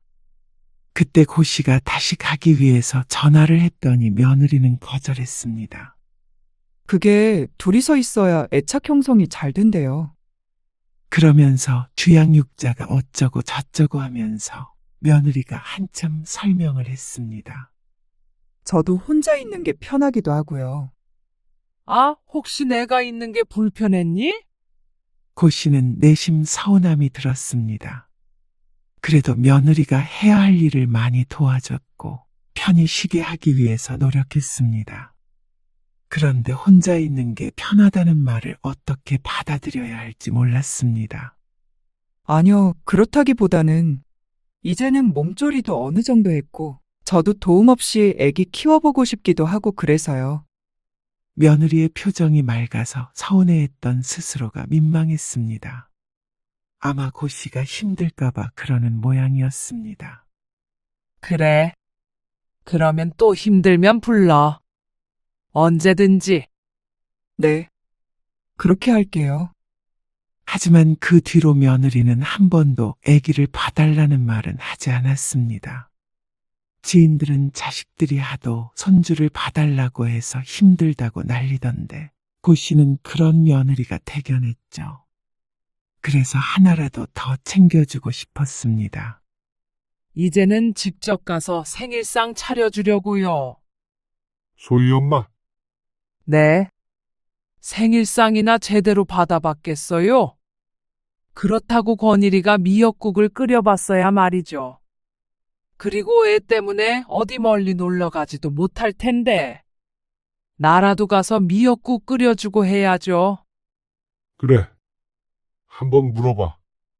하지만 고 씨는 묻지 않았습니다. 며느리를 깜짝 놀라게 해서 감동을 주고 싶었죠. 그래서 며느리의 생일날 저녁 아들 집으로 남편과 함께 찾아갔습니다. 약속이 있을지도 모르는데 어떻게 무작정 가느냐는 남편이었지만 오전에 아들에게 슬쩍 물어본 참이었습니다. 별다른 외출 계획인 없는 것 같아서 찾아간 것이지 고 씨도 생각이 없진 않았습니다. 어머님, 아버님, 어쩐 일로 오셨어요? 연락도 없이. 네 생일이잖아. 오늘 연락 안 해서 서운하지 않았어? 생일상 차려주려고 장 봐왔지. 아들은 퇴근 전이었습니다. 며느리는 아이와 집에 있었죠. 며느리 얼굴엔 당황한 기색이 역력했습니다. 앞으로는 너 생일상은 내가 챙겨줄게. 아, 제 생일에 항상이요? 그래. 가족끼리 다 같이 파티도 하고 좋잖아. 안 그래? 아, 네. 며느리는 얼떨떨한 것 같았습니다. 고 씨는 그런 며느리를 보고 웃으면서 말했습니다. 내가 차릴 테니까 너는 쉬어. 아니요, 저도 거들게요. 그럼 그럴래? 며느리와 같이 오순도순 밥을 차려도 좋을 것 같았습니다. 미역국을 끓이고 갈비찜을 하고 있는데 아들이 퇴근해서 돌아왔습니다. 그리고 며느리의 생일상을 차려주기 위해서 왔다고 하니까 크게 기뻐했습니다. 챙겨주셔서 감사해요. 오늘 외식할까 했는데 더 맛있는 거 먹네요. 그래? 아무래도 생일엔 생일상을 받아야지. 고 씨는 당면을 삶으면서 대꾸했습니다. 며느리가 좋아한다는 잡채도 할 생각이었죠. 그런데 가장 기뻐할 줄 알았던 며느리의 표정이 의외로 어두웠습니다. 안 그러셔도 돼요. 에이, 미안해하지 말라니까. 고 씨는 웃으면서 며느리 어깨를 두드렸습니다. 고 씨 부부는 아들 내외와 함께 저녁을 먹고 늦은 시간까지 대화를 나눴습니다. 남편이 술도 한잔하는 바람에 아들네 집에서 자고 가게 되었죠. 즐거운 시간이었습니다. 손주도 하나 더 낳아서 북적북적하게 이렇게 지내도 좋을 것 같았습니다. 그 뒤로도 고 씨는 자주 아들네 집을 방문했습니다. 애 키우기 힘든 젊은 며느리를 도와주고 싶은 마음이 컸습니다. 그리고 그건 선주가 어린이집에 가고 며느리가 다시 회사에 나가게 된 이후로도 똑같았습니다. 돈 주고 사람을 쓴다길래 고씨가 말렸습니다. 도와줄 수 있는 사람이 가까이에 있는데 뭐하러 돈을 쓰나 싶었죠. 그리고 고씨가 선주를 보고 싶은 마음도 컸습니다. 그러니까 이해관계가 딱 들어맞았습니다. 감사해요. 엄마, 괜히 고생하시네요. 고생은 무슨? 아들도 그런 고씨에게 고마워했습니다. 아들 며느리와 고씨 사이는 더욱 돈독해지는 것 같았습니다. 어느 날 고씨는 집에 남편도 없어서 버스를 타고 아들 집으로 향했습니다. 도착해서 자연스럽게 비밀번호를 누르고 빈 집에 들어갔습니다. 이제는 제 집 마냥 익숙해진 공간이었죠. 고씨는 오는 길에 마트에 반찬거리를 좀 사왔습니다. 냉장고 문을 열어보니 고씨의 집에서 가져온 반찬통들이 보였습니다. 버릴 건 버리고 새로 넣을 건 넣고 정리를 하니까 기분이 상쾌했죠. 보통은 며느리가 밥을 하긴 하는데 바쁜 며느리가 그런 것까지 신경 쓰게 하고 싶지 않아서 시간이 나면 이렇게 일찍 와서 반찬도 만들고 했습니다. 그리고 나서 빨래 돌릴 것이 있나 빨래통을 보았습니다. 한 가득 쌓여 있는 빨래를 돌리고 소파에 털썩 앉았습니다. 시간을 보니까 아직 여유가 넉넉하게 있었습니다. 드라마 하나를 보고 나서 청소기도 돌릴 생각이었습니다.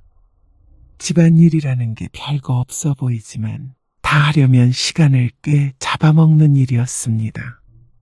아들 아니면 며느리가 해야 하는 일이기에 고씨가 이렇게 해주는 게 마음이 편했습니다. 며느리는 늘 안 그래도 된다고 하지만 고씨의 낙이었습니다. 그렇게 텔레비전을 보고 있는데 며느리에게서 전화가 왔습니다. 어머님, 저예요. 그래. 이 시간에 무슨 일이야? 아, 오늘 저 조금 일찍 퇴근할 것 같아서 애는 제가 데리러 가려고요. 오늘은 안 오셔도 될 것 같아요. 왜? 그렇게 일찍 퇴근해? 4시에 손녀가 하원을 하는데 회사가 그렇게 일찍 끝나나 싶었습니다. 아니요. 5시에 퇴근할 건데 어린이집 조금 늦게 끝나도 되니까요. 에이, 뭐하러 그래? 애 기다리지. 나 지금 너희 집이야. 아, 저희 집에 계세요? 그래. 조금 일찍 왔어. 그러니까 신경 쓰지 말고 천천히 와. 아, 네. 감사해요. 그리고 4시쯤 되자 손녀가 집에 돌아왔습니다. 잠시 시간을 보내자 며느리가 일찍 퇴근했죠. 집 깨끗하지?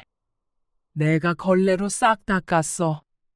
애 키우는 집에 먼지가 많이 있더라. 아, 죄송해요. 바빠서요.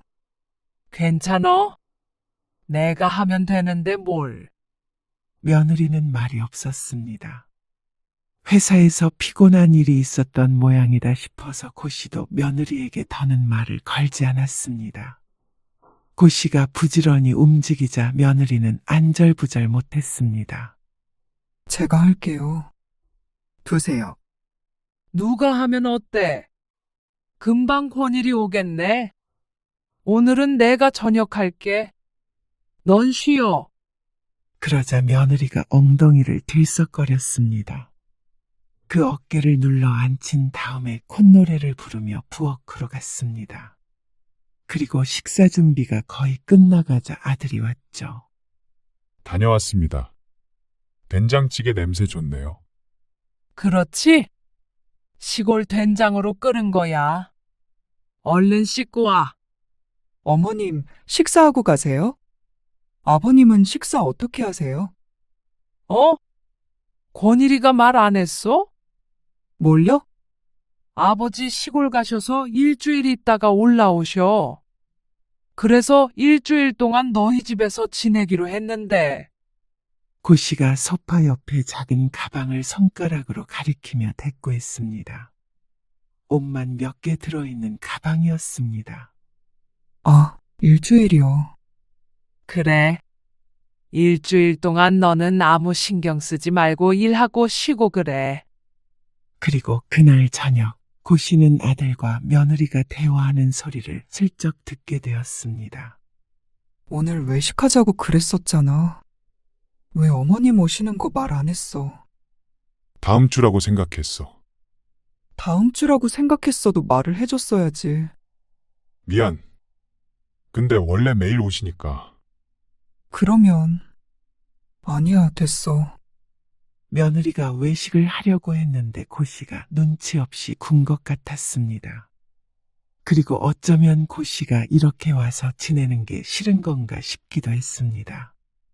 그래서 다음날 아침에 고씨가 며느리에게 진지하게 물었습니다.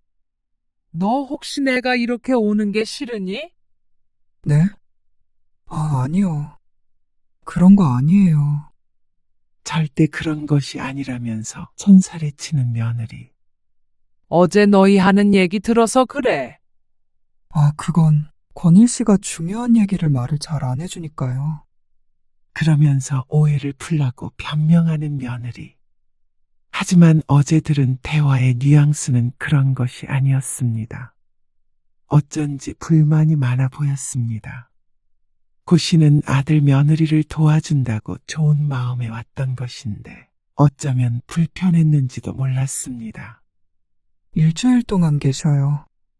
돌아가시면 혼자 적적하시잖아요. 어차피 매일 오시니까 여기서 주무시는 게 좋죠.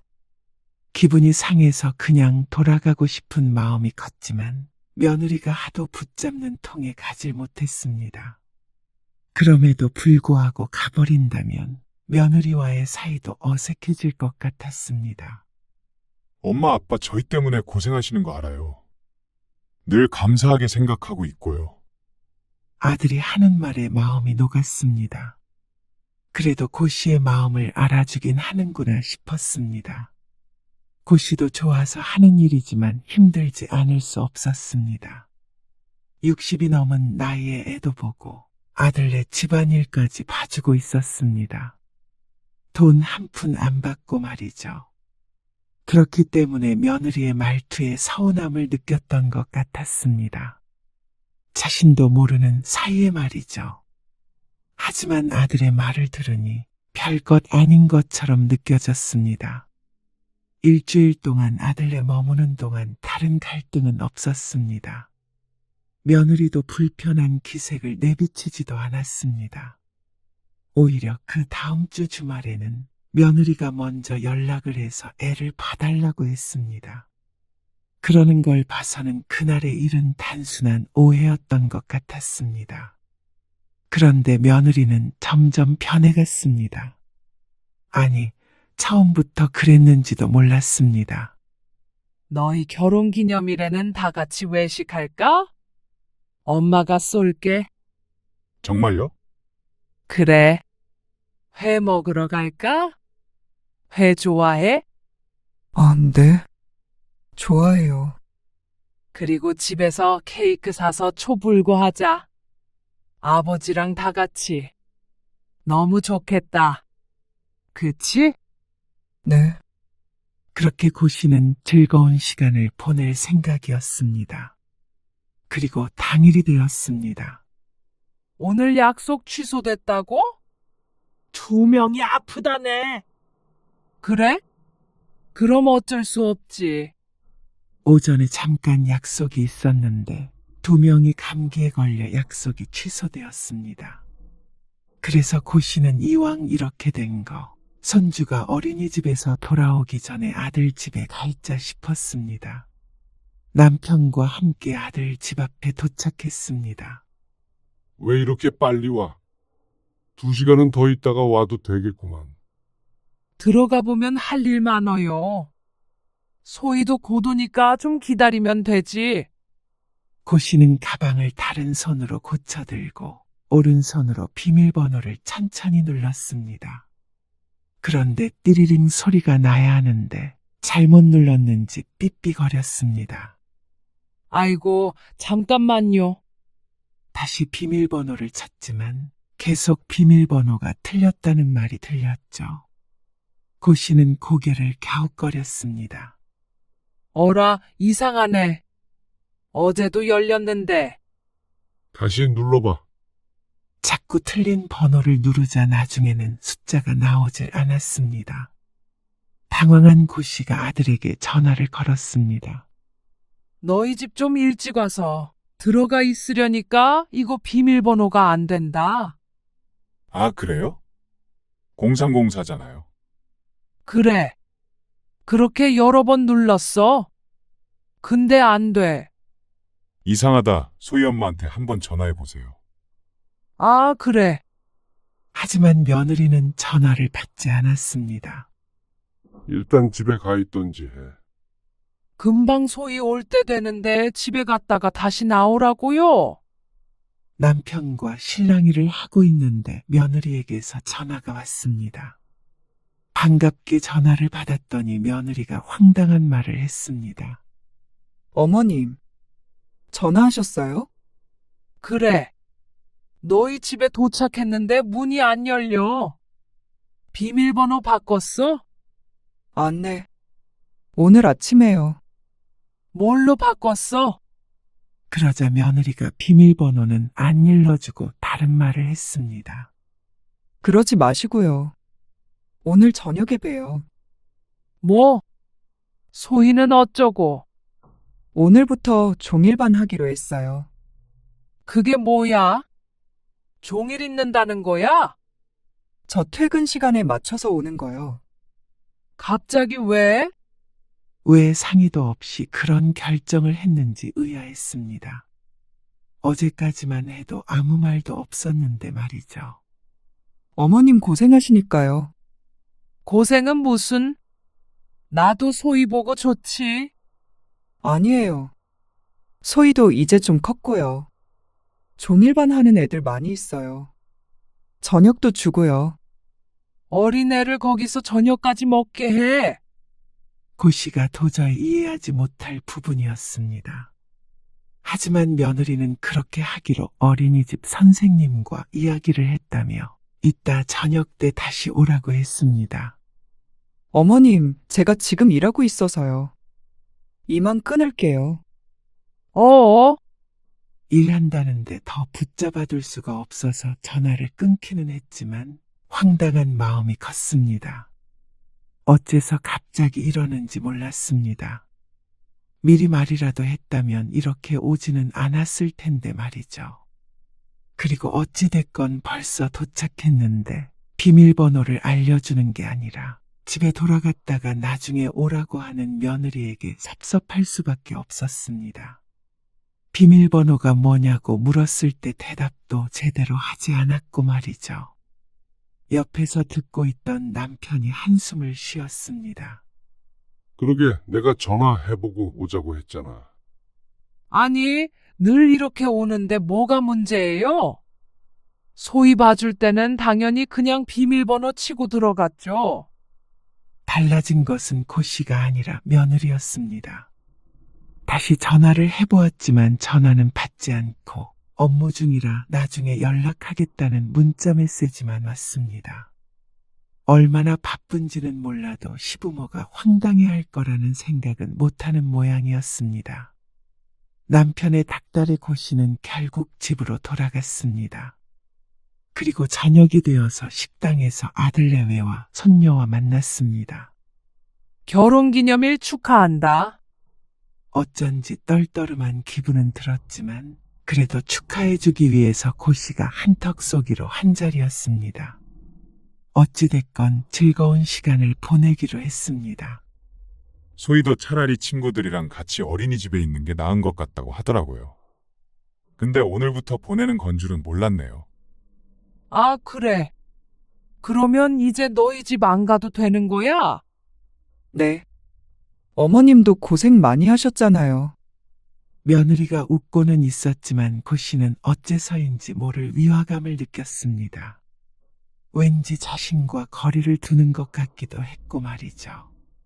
특별히 며느리가 서운한 점이 있을까 생각해 보았지만 아무리 생각해봐도 떠오르지가 않았습니다.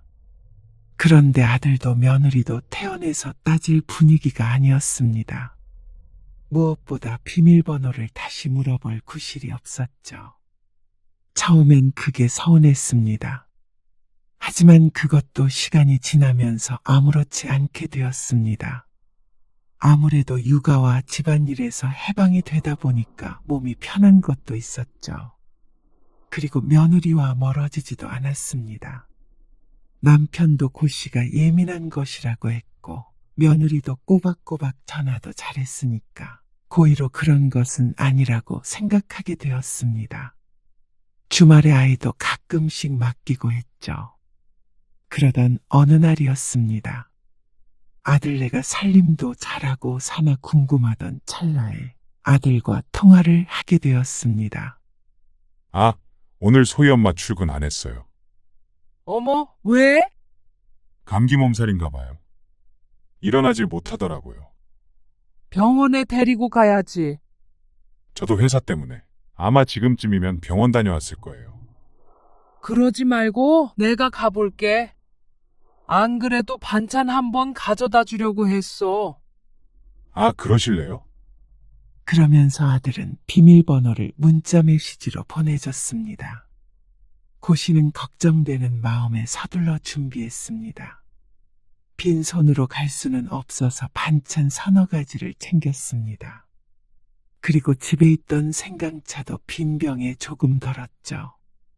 그리고 아들네 집에 도착해서 비밀번호를 치고 안으로 들어갔습니다. 자고 있는 것인지 집이 조용했습니다.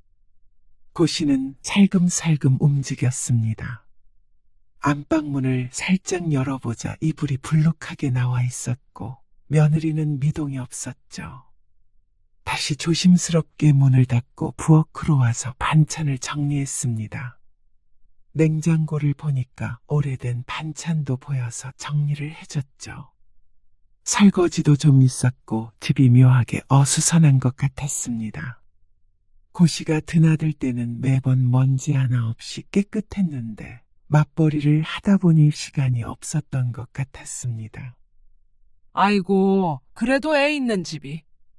비단 며느리 탓만은 아니겠죠. 아들도 같이 해주고 해야 하는데 그놈의 회사 일이 뭐라고 참. 며느리가 깨어나면 일주일에 몇 번이라도 와서 집안일 좀 해줄까 하고 물어볼 생각이었습니다.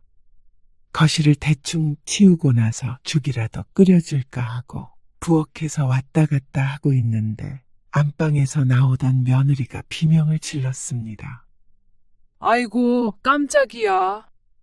오히려 고씨가 더 놀란 듯 가슴을 쓸어내렸습니다. 여기서 뭐 하시는 거예요? 뭐 하긴 너 아프다고 그래서 와봤지. 죽 끓이고 있었어. 며느리는 대답이 없었습니다. 아직도 놀란 가슴이 진정되지 않는가 싶어서 고씨는 웃으면서 말을 이었습니다. 그리고 반찬도 좀 해왔거든. 온 김에 청소도 했고 말이야. 몸 잘 챙겨야 해. 이따가 밥 먹고 생강차도 한 잔 마셔라.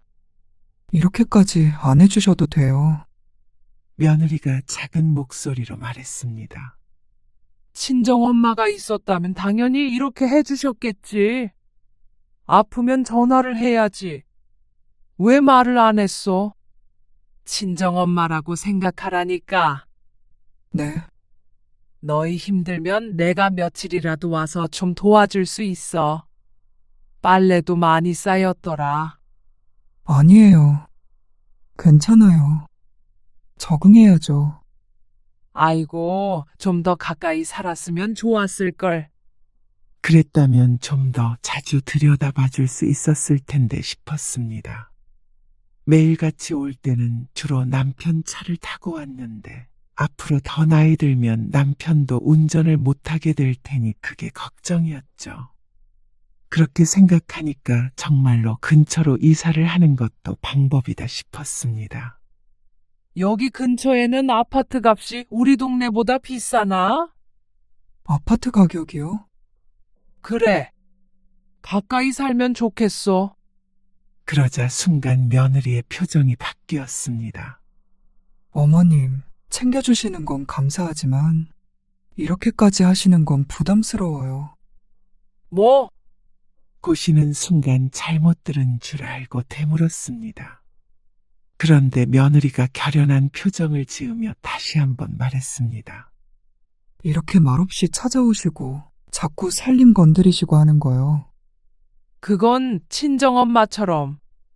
친정엄마가 아닌데, 어떻게 친정엄마 같이 돼야겠어요. 제가. 며느리의 말에 고씨는 큰 충격을 받았습니다.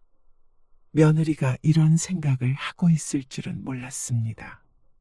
고씨는 할 말을 잃고 며느리를 쳐다보았습니다.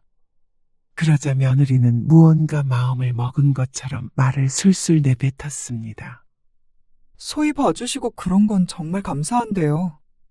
저희도 저희 생활이 있으니까요.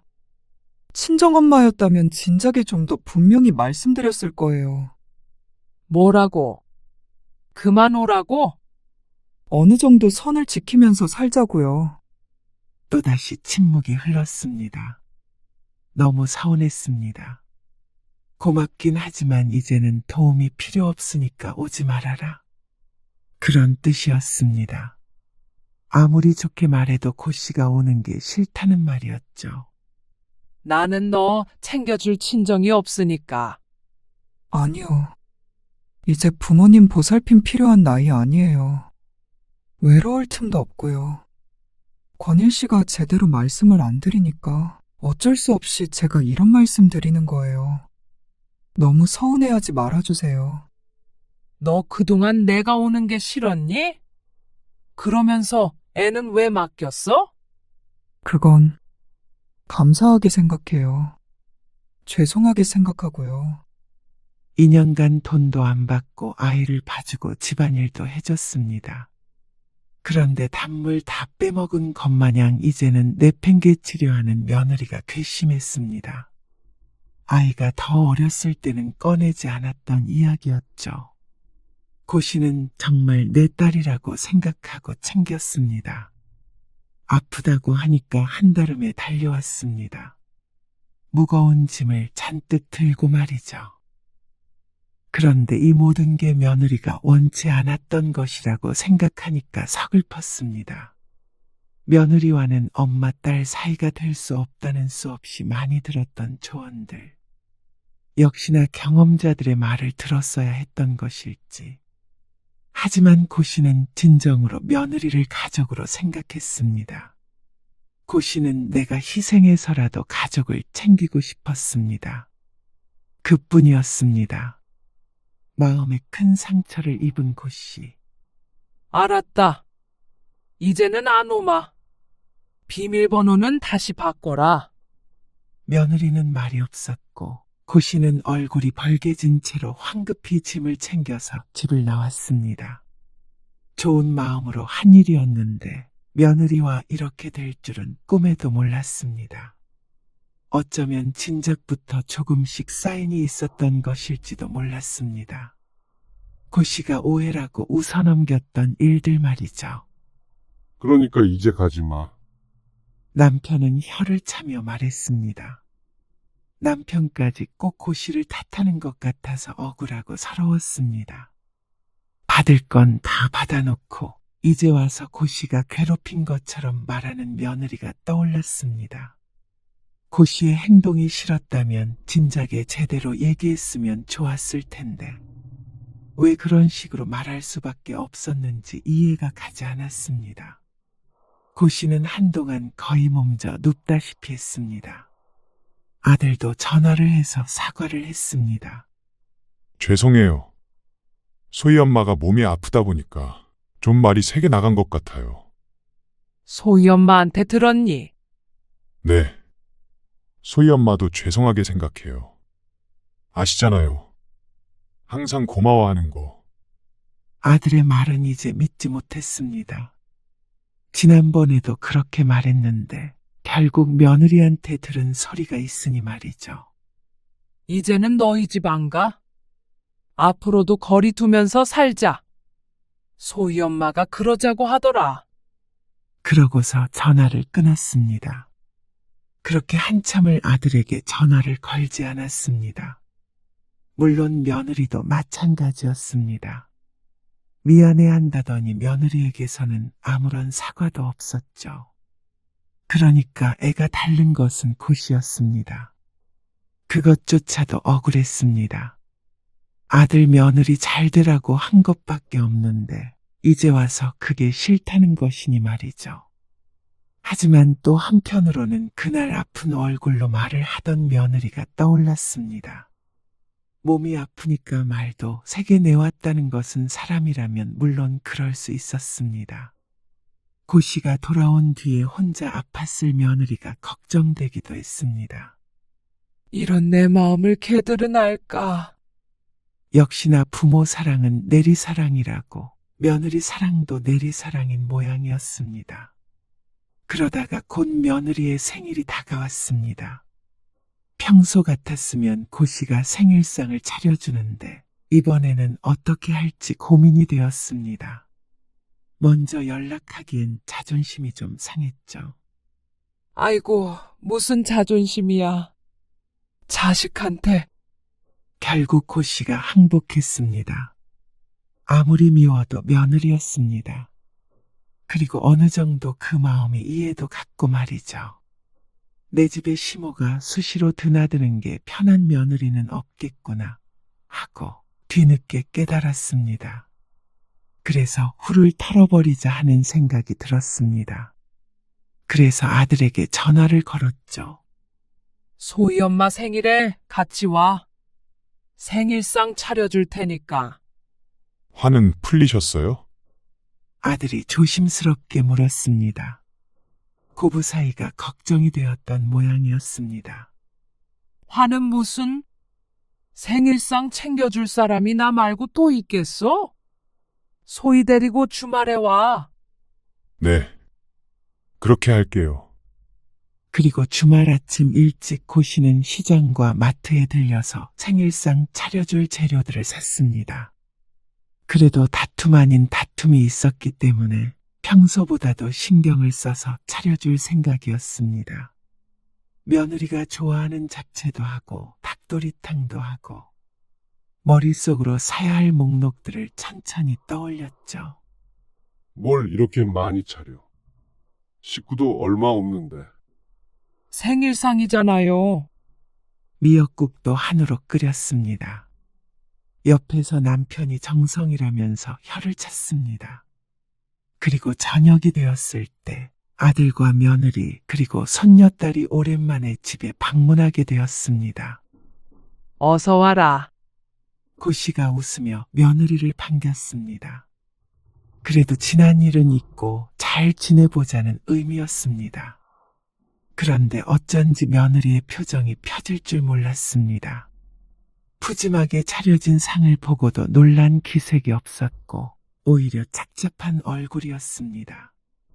어서 앉아. 여보, 케이크 꺼내야죠. 잠깐만. 그런데 며느리는 자리에 앉지 않았습니다. 아들이 그런 며느리의 눈치를 보면서 안절부절 못했습니다. 왜 안 앉아? 여기 밥 먹으려고 온 거 아니에요. 뭐? 이거 보세요. 며느리는 갑자기 주머니에서 웬 종이를 꺼냈습니다. 얼떨결에 받아서 펴보니까 호텔 예약이 어쩌고 저쩌고 써 있었습니다. 이게 웬 거야? 원래 이번 제 생일에는 꼭 저희끼리 여행 가기로 했었어요. 그러자 아들인 난감한 표정을 지었습니다. 여보, 근데 며칠 전에 어머님이 생일상 차려주기로 하셨다고 호텔을 취소하자고 그랬어요.